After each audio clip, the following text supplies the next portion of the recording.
Hey everyone, sorry for the late video. It took me a while to even start the script, just like my second last video. But here we are. This video is going to be broken down into 3 sections. I won't waste your time any longer, so in we go.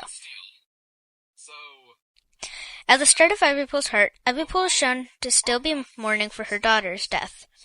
She doubts her abilities and is scared that if she stops thinking about Bristlefrost or stops mourning her, that Bristlefrost will be forever forgotten, and it is discovered that she is meeting in secret at night with Rootspring to talk about Bristlefrost and mourn her death.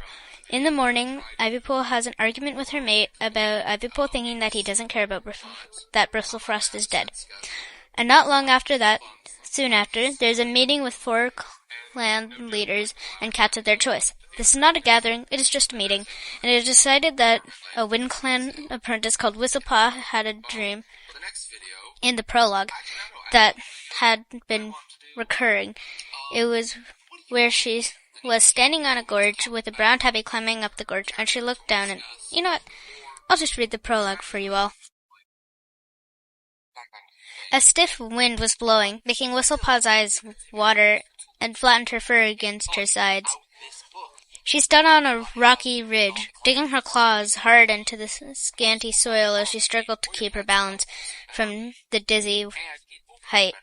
She stared out across an endless stretch of water, so huge that she couldn't see the other side. Was this what Crowfeather calls the Sundown Place? She asked herself, remembering the stories the Wind Clan deputy told about his journey so many seasons before. Then recognition swept over her. This again. I've had this dream before.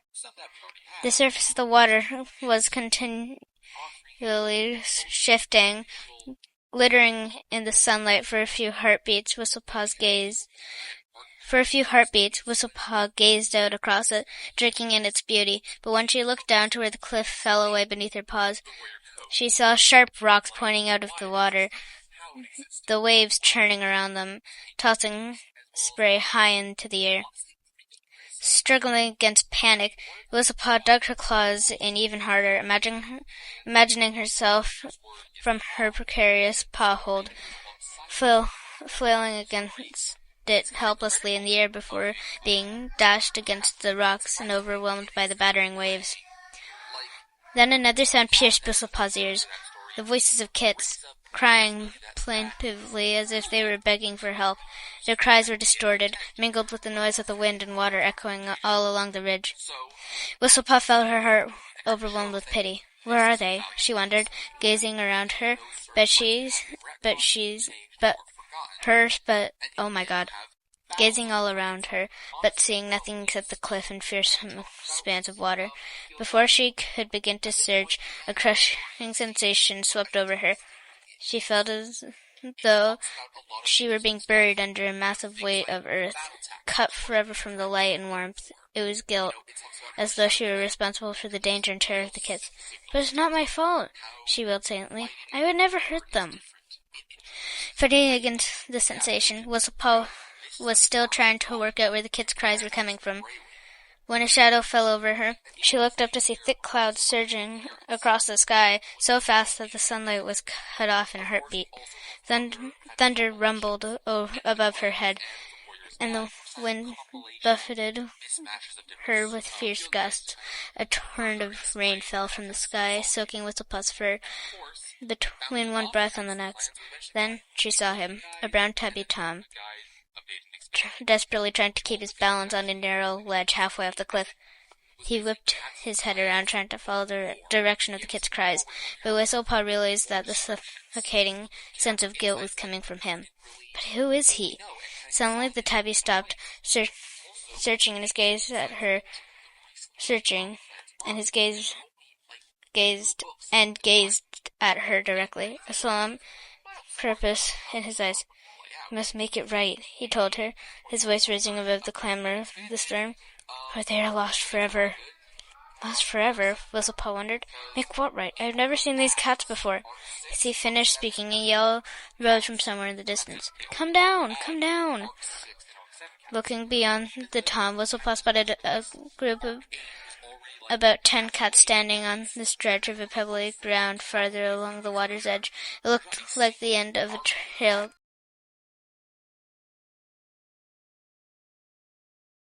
Yes, I was too lazy to write about the middle of the book because I remember none of it, and it's not really important to the plot.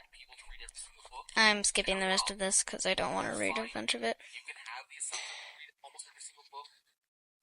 Also, if you want to read the book, and if you want to know what happened, I'll put on the screen an exclusive thing that lets you read the book online on Google or Safari. Okay, so I don't really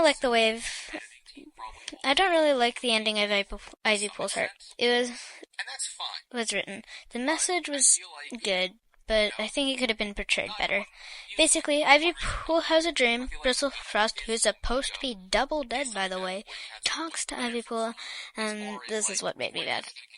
She's supposed to be double dead and not around in spirit anymore.